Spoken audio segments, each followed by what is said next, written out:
भारत अफगानिस्तान सरकार का करीबी मित्र रहा है और भारत ने अफगानिस्तान में भारी निवेश किया है। अफगानिस्तान में अचानक हुए सत्ता परिवर्तन ने भारत के सामने मुश्किल हालात पैदा कर दिए हैं। भारत के सामने सबसे बड़ी चुनौती अपने नागरिकों और अपने सहयोगियों को अफगानिस्तान से सुरक्षित निकालने की है। वहीं अफगानिस्तान में अपने हितों को बचाए रखना भी भारत के सामने एक दीर्घकालिक चुनौती है। अभी भारत का पूरा ध्यान अफगानिस्तान से अपने नागरिकों और भारत के अभियानों में मदद करने वाले अफगानी लोगों को निकालने पर है। अलीगढ़ मुस्लिम यूनिवर्सिटी में इंटरनेशनल रिलेशंस की प्रोफेसर डॉक्टर स्वाति राव कहती हैं कि अभी तक भारत ऑपरेशन देवीय शक्ति के जरिए अपने नागरिकों और सहयोगियों को निकालने में कहीं हद तक कामयाब रहा है। भारत अपने अंतर्राष्ट्रीय सहयोगी देशों की मदद भी ले रहा है। वो कहती है कि भारत के सामने बड़ी चुनौती अपने निवेश और मध्य एशिया में अपने हितों को सुरक्षित करना भी है। अमेरिकी सैन्य बल 31 अगस्त को अफगानिस्तान छोड़ देंगे। अभी काबुल हवाई अड्डा अमेरिकी सैनिकों की सुरक्षा में है और काबुल हवाई अड्डे के रास्ते ही लोगों को निकाला जा रहा है। ऐसे में सवाल ये उठता है कि यदि 31 अगस्त तक भारत काबुल से अपने लोगों को नहीं निकाल पाया तो क्या वो आगे निकाल पाएगा, इसे लेकर संदेह है।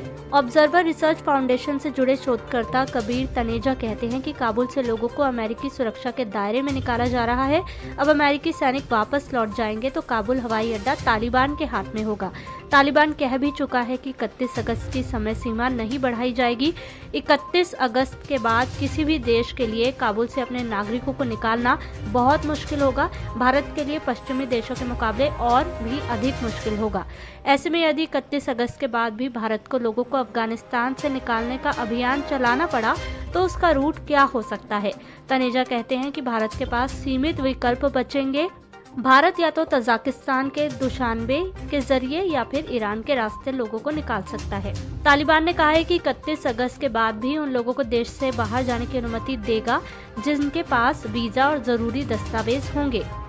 वहीं प्रोफेसर स्वाति राव कहती हैं कि अफगानिस्तान से इस समय 4 बड़े देशों के हित जुड़े हैं: ईरान, रूस, चीन और भारत। पाकिस्तान वहां पहले से ही बड़ा प्लेयर है और तालिबान पर उसका प्रभाव है।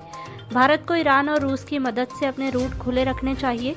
ईरान और रूस के दूतावास अभी भी वहां चल रहे हैं। ऐसे में ये देश भारत के लिए बड़े मददगार साबित हो सकते हैं। भारत ने अभी तक ये स्पष्ट नहीं किया है कि वो तालिबान से बात कर रहा है या नहीं। वहीं तालिबानी नेताओं ने मीडिया को दिए बयानों में कहा है कि भारत और तालिबान के बीच कोई सीधी वार्ता नहीं हुई है। हालांकि विश्लेषक मानते हैं कि भारत अफगानिस्तान से भारतीय नागरिकों की सुरक्षित वापसी को लेकर तालिबान के संपर्क में होगा। भारत नीतिगत तौर पर तालिबान का विरोध करता रहा है। अफगानिस्तान के पंजशीर से तालिबान के खिलाफ चल रहे रेजिस्टेंस को लेकर भी भारत में समर्थन है। आम भारतीयों का नजरिया तालिबान के प्रति नकारात्मक है। ऐसे में क्या भारत को तालिबान से सीधी वार्ता करनी चाहिए और इसका जरिया क्या हो सकता है? इस सवाल पर तनेजा कहते हैं कि भारत अगर बात कर भी रहा है तो उसे सार्वजनिक नहीं करना चाहिए। ये सच्चाई है कि तालिबान अब सत्ता में है। आज नहीं तो कल भारत को तालिबान से बात करनी होगी।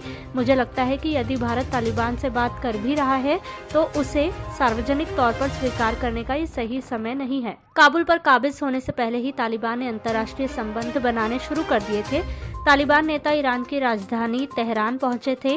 उन्होंने चीन की यात्रा की थी और कतर में भी कई देशों के प्रतिनिधियों से मुलाकात की थी। चीन काबुल में काफी सक्रिय है। रूस भी बाहरी तौर पर तालिबान का समर्थन कर रहा है।